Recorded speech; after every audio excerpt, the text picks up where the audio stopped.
Halo, ningependa kuongelea kuhusu masaji. Watu wengi wanachukua hii product ya T4Z wananunua, lakini wanakosea jinsi ya kutumia hii product, hasa pale kwenye kumasaji.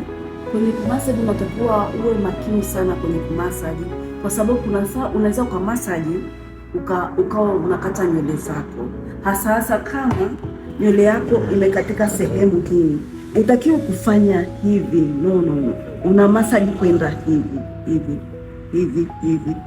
kwa sababu ukisokota hivi unaendelea kuikata, na wengi wanakosa uvumilivu.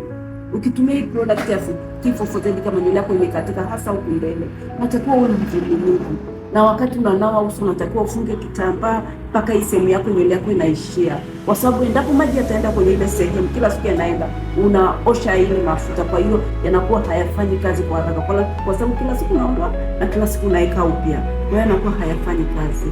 Basi ukinunua hii mafuta ya T4Z, hakikisha nimekupa maelekezo na unafanya ninavyokuelekeza, na ukifanya hivyo, basi matokeo utayapata na utaona product ya T4Z.